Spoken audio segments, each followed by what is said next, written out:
Welcome to Destination History, where we tackle interesting and fascinating places and take a stroll through the history behind them.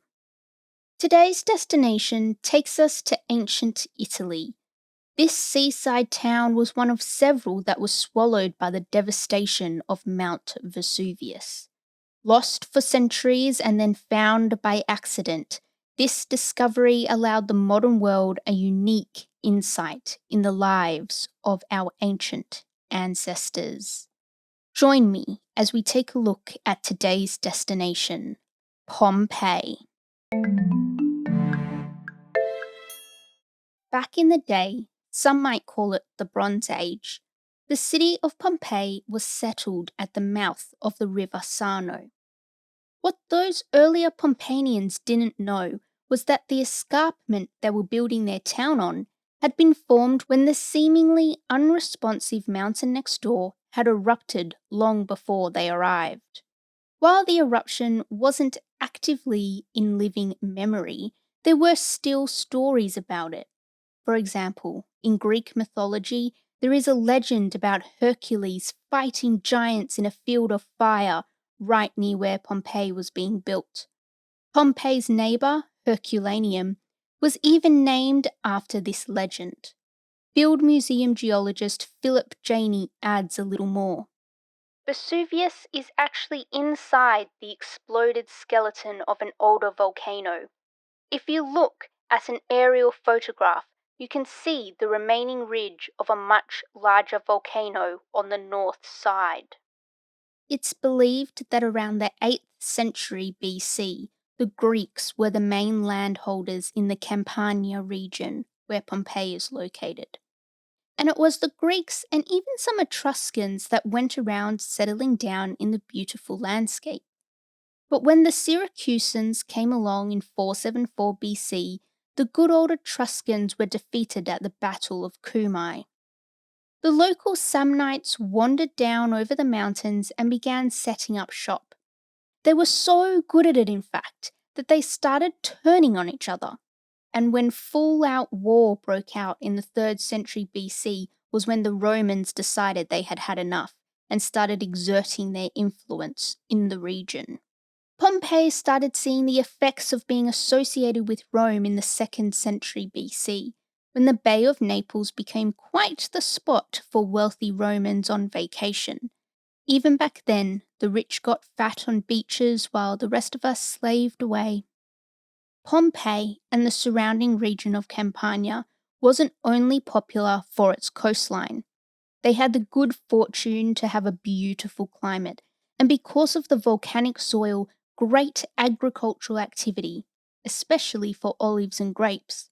So much so that their wine was considered one of the best, and a bottle has even been found as far as England.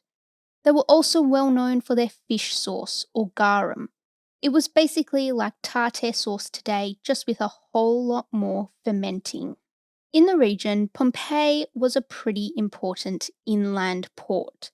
They had a good amount of trade and was full of businesses and different industries. Because of this mix, it's believed that the people who inhabited the town were also a mix of the elites of society, workers, professionals, and of course, slaves. Recently, some writing tablets from Herculaneum have been deciphered, showing that over half of the population were either slaves or free slaves. And from the plaster casts, we'll get to those later, and the graffiti inscriptions found, it shows the true extent of not the greatest aspect of Roman society. Treating Pompeians as the typical Roman citizen, archaeologists and historians can learn an amazing amount from what's frozen in time. Surprisingly, the health of Pompeians weren't too different to what we go through today, although there is significant evidence of poor dental hygiene, which I can imagine was quite common back when the years were counted by who was emperor. The town of Pompeii is about 3 square kilometres, with only 1/3 of this excavated, but we'll go into more detail about this a little later. While the town itself was densely populated with scholars estimating about 12,000 living within the city, So too were the surrounding areas, with hundreds of farms and villas in the surrounding countryside. A wall surrounded Pompeii. We're not sure why. It didn't really do anything against the lava. And it's believed to have quite a few gates. The streets were wide and paved, and by looking at the wheel ruts, it's believed that there may have been a universal wheelbase, which is quite the find. Although oddly, there doesn't appear to be any street names or numbers. Pompeii has pretty much every building you could ask for in the first century. Shops, villas, houses for people who aren't ridiculously rich, temples, shrines, public fountains, taverns, gyms, baths, latrines, markets, schools, water towers, arenas, fooleries, a basilica, theatres, and the all-important brothels. Meaning that we can assume that the town of Pompeii, at the time of eruption at least, was a thriving coastal community. Throughout the centuries, Mount Vesuvius, the villain in this story, is believed to have erupted over 50 times. But its most famous eruption was in 79 AD, which saw Pompeii and the surrounding region covered by volcanic debris. The slopes of the volcano were well known for their fertile soil, allowing Pompeii to be renowned for its wine. But the people were not aware of what was brewing underneath, and Vesuvius did nothing but lull the inhabitants of Campania into a false sense of security.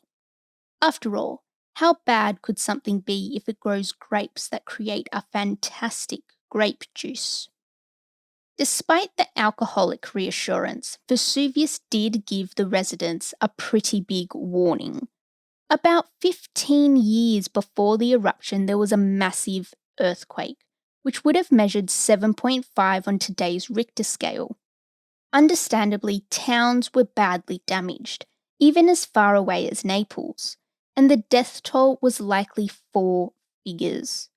The water supply to Pompeii was majorly affected, with aqueducts and underground pipes being damaged. But it did appear that the inhabitants of Pompeii and wider Campania decided that they would rebuild. How do we know this, you ask? Well, firstly, there are records of repairs being hastily made for the Roman Emperor Nero's visit in 64 AD. We also know they were still rebuilding at the time of the volcanic eruption because we can see where a building is still in construction. While this big warning may have gone unheeded by the people living in the area, Vesuvius did try her best, and smaller earthquakes are believed to have continued in the intervening years. But it was in 79 AD when really weird things started to happen. Water supplies started mysteriously drying up, dead fish were found floating in the river, and vines that grew on the slopes of Mount Vesuvius died. Not the grape juice! And to top this off, smaller earthquakes and aftershocks started happening more and more frequently. While the inhabitants may have thought that the gods were angry with them for some human slight, their gods could do nothing against the power that is nature. The eruption is believed to have happened on the morning of the 24th of August, 79 AD. Although just as a small disclaimer, there is some talk of this initial date being incorrect, as there may have been some graffiti suggested that the eruption actually happened mid-October. Regardless of when the eruption took place, the result was the same. The lives of the inhabitants of Pompeii, as well as the surrounding communities like Herculaneum, Oplontis, Stabii, and numerous others, were destroyed. We know that a guy named Pliny the Elder travelled by boat towards the beaches from his home at Misenum in an attempt to help the people stranded, desperate to get away from the danger. But supposedly the ash got too much for him and he died at Stabia, becoming one of the estimated 2,000. How do we know this? Well, his nephew, conveniently named Pliny the Younger, wrote about what he saw. Darkness fell, not the dark of a moonless or cloudy night, but as if the lamp has been put out in a dark room. Pliny was watching with his mother from across the bay, and thanks to him jotting down what was happening, has a whole phase of the eruption named after him. Basically, what we now call a Plinian eruption is when a massive plume of ash, pumice, and rock blasts into the sky so high that you can see it for hundreds of kilometres. Pliny Jr. compared the blast to a pine tree, a cloud of unusual size and appearance that rose to a great height on a sort of trunk and then split off into branches. Philip Janey explains Junior's comparison. As the column cooled, it began to spread out horizontally and drift with the wind, which is why Pliny the Younger compared it to a tree. As it cooled further, solid particles started to rain down. That's what began to fall on Pompeii. What fell was fine ash with light chunks of pumice. This wasn't initially fatal, giving Pompeians time to flee. But those who thought they could ride it out were sorely wrong and would unfortunately not survive. The more fine ash that fell, the more it filled the air, making it difficult to breathe. There was so much that people were suffocating and buildings were collapsing under the weight. Pliny Jr. gives us an insight into the terror that must have filled the whole region. I believed I was perishing with the world and the world with me.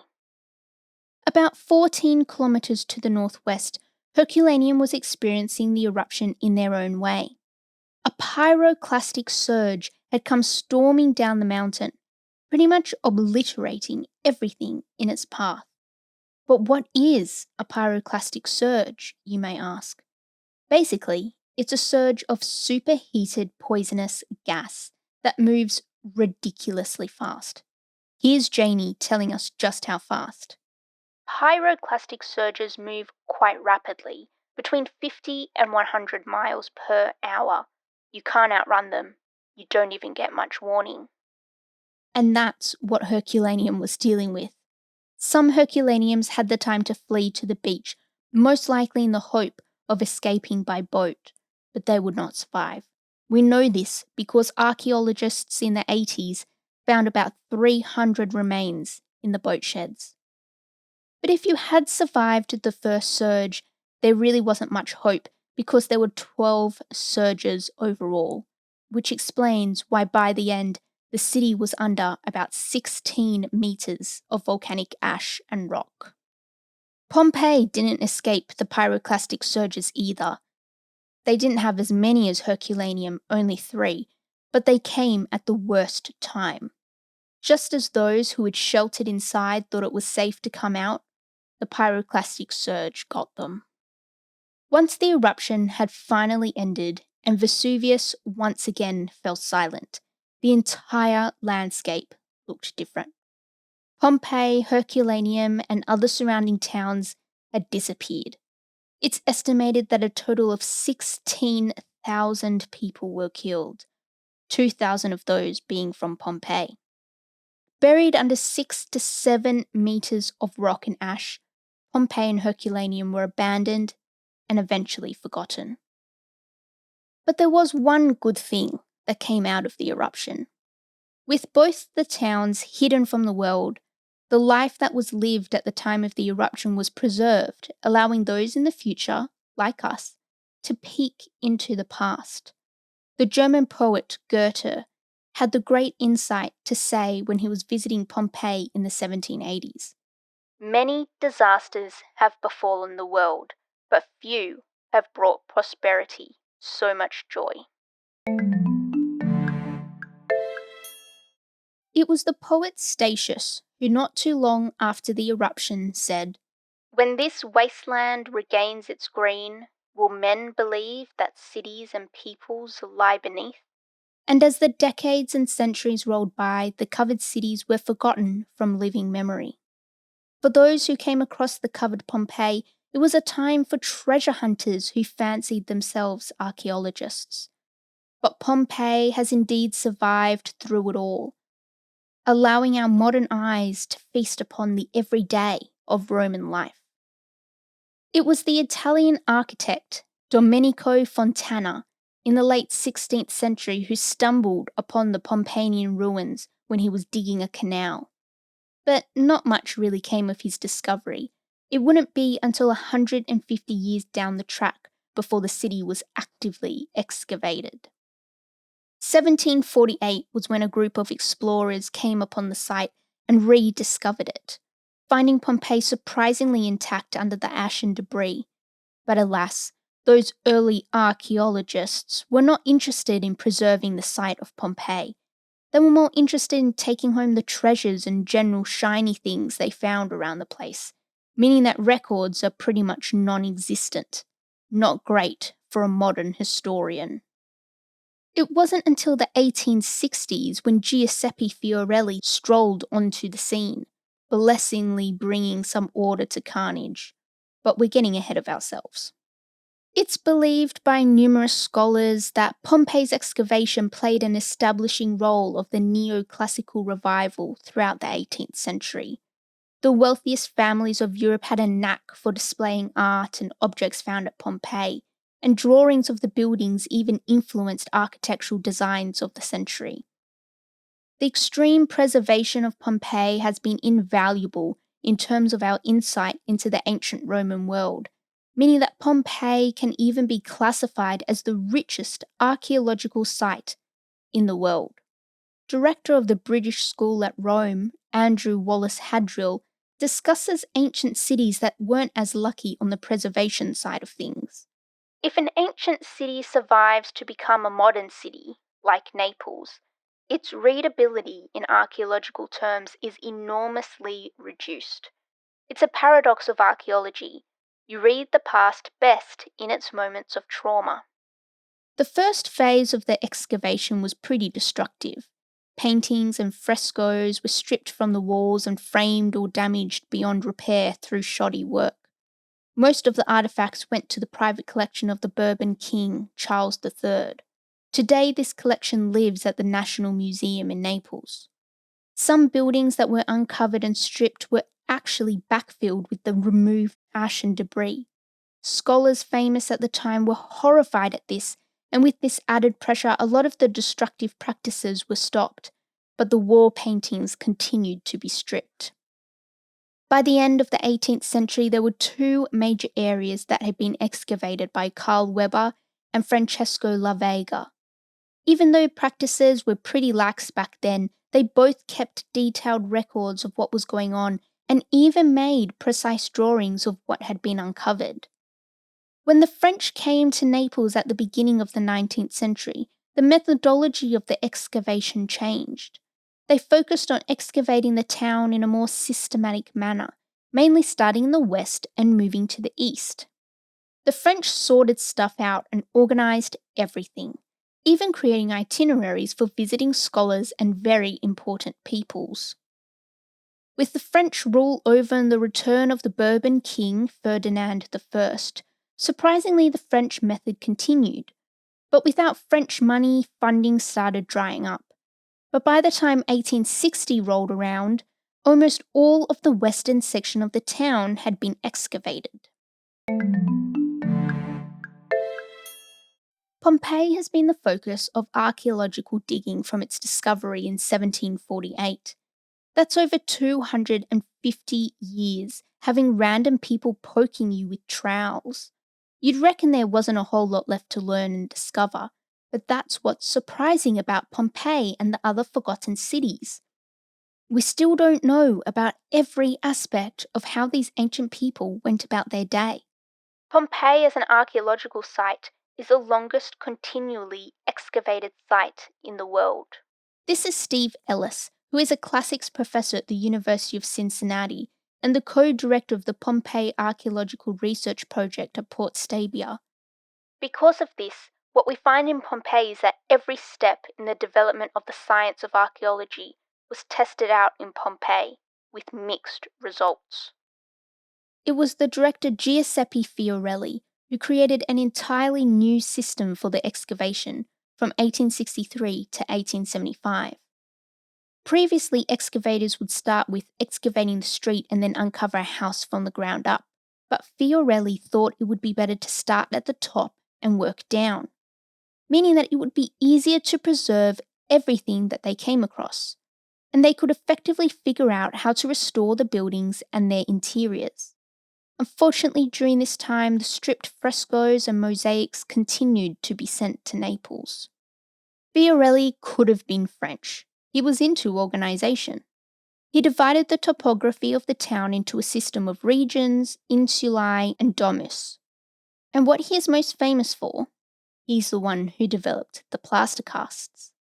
Those casts we've all seen in images were created when volcanic ash settled on top of the deceased and then hardened. Once the organic material had decomposed, a void was left in the shape of the Pompeian. Fiorelli created a small hole to access the void. He then poured plaster, which, when hardened and extracted, was in the shape of the plant or person that had been covered by the ash. Fiorelli allows modern scholars, archaeologists, historians, and tourists to see the form of more than just victims of Vesuvius. There are plaster casts of all kinds of organic materials, humans and animals, doors, window frames, and even furniture. In 1882, August May stepped in and created a system that allowed easy categorization of the decorative styles of Pompeian houses. Moving further than just Pompeii, his work is still used today as the modern framework for ancient Roman paintings. When he turned up in 1910, Vittorio Spinazzola uncovered a whole heap of villas and what is believed to be the main road of the town, Via dell'Abbondanza, which spans the length of Pompeii. Spinazzola got started on reconstructing the facades of houses, including upper floors, roofs, and even balconies, and through this proved that by using the correct excavation techniques, archaeologists can understand how the buildings were destroyed and constructed. The next director was Amedeo Maiuri, who turned out to be one of the most controversial archaeologists working at Pompeii in modern times. Maiuri excavated the city walls and even found a necropolis. He also excavated 2 regions and a major road. He also started doing some research on the layers before the eruption, looking for the origins of Pompeii. But his discoveries were overshadowed by an inaccurate methodology, incorrect instruments, and serious underfunding.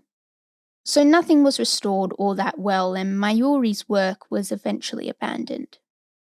In 1964, we start to see another change in the methodology of excavation. The director of excavations at this time was Alfonso de Franciscis, and his main focus was on restoration. It was important that he start with the buildings that had already been uncovered. It shows how hard his stance was on conservation that only one building was uncovered under his directorship. It's been discovered that major parts of Pompeii that weren't filled with buildings were actually very green. They think about a fifth of the town. There were many gardens, both kitchen and formal, orchards and vineyards throughout the town, and the waterworks was nothing to turn your nose up at. Pools and fountains can be found commonly spread throughout the main walkways. Archaeologists can even tell you the kinds of trees, flowers, herbs, cereals, and veggies that were grown in Pompeii, as well as the kinds of pollens and seeds that would have activated the ancient hay fever. When Fiorelli made the body casts famous, he didn't think much about the skeletons. That could have been because the study of the skeletal system was in its infancy. These days we are able to gain much more information from the skeletons. While some of the skeletons were removed from the voids before the plaster was poured, most of the skeletons were left in the voids with the plaster. Medical scans of the casts have shown that it wasn't just the old and weak that couldn't escape the eruption. The remains of healthy people have been found as well. Scanning has also shown that Pompeians had particularly bad teeth, most likely caused by the wear and tear of eating bread with hard grains. Australian archaeologist Estelle Laser has done extensive research when studying the put-aside skeletons of Pompeii and Herculaneum. Cast aside, it was only when Laser showed up with modern techniques that the study of the skeletons really took off. But the work wasn't easy. as Laser describes having to wade through the incorrect techniques of those who had come before her.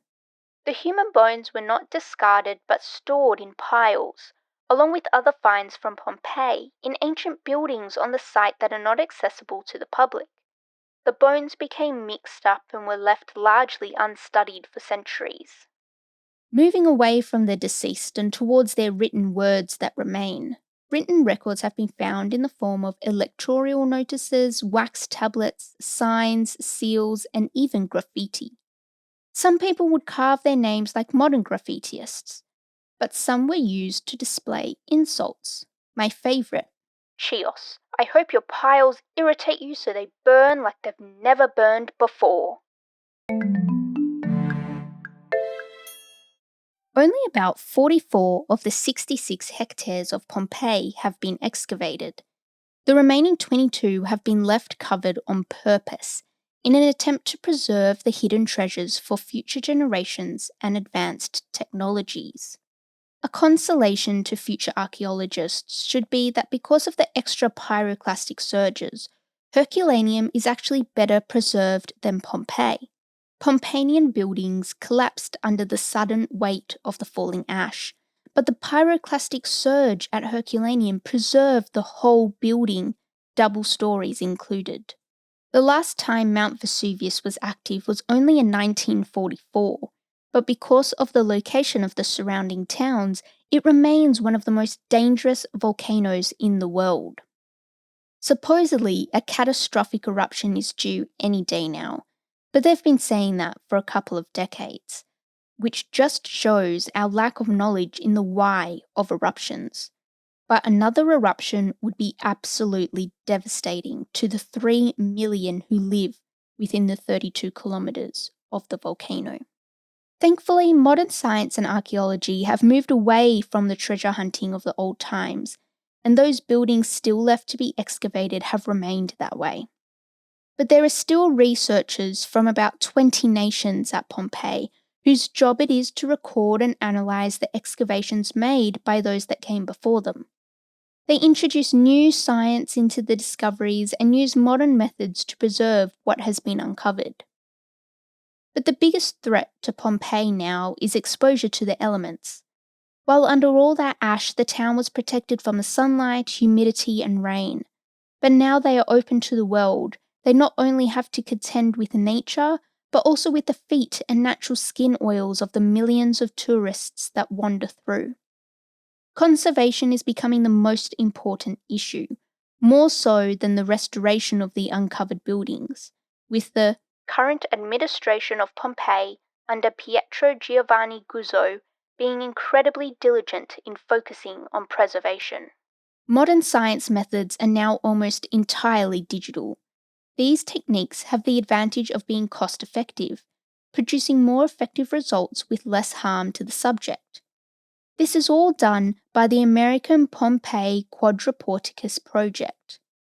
The team of archaeologists that make up this project have unveiled their own discoveries through the use of 3D laser scanning, producing a life-sized 3D image of a space. This helps scientists study the site and is a great non-destructive way that tourists can experience the town of Pompeii, not to mention the archive opportunities. This form of digital conservation allows the town to be preserved for far longer than the physical town.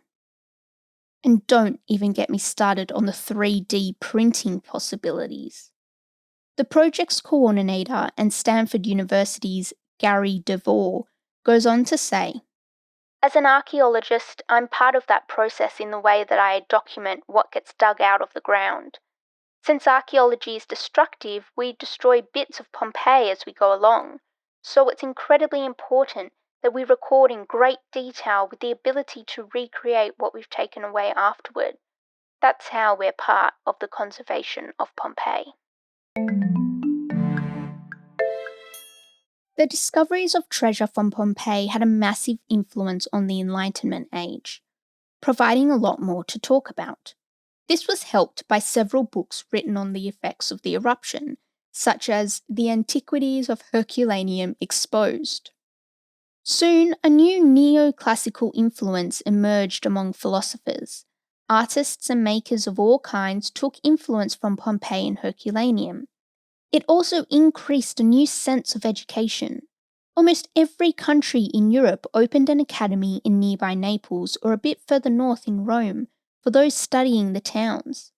It was also during this time that Pompeii and Herculaneum were included in the Grand Tour of Europe.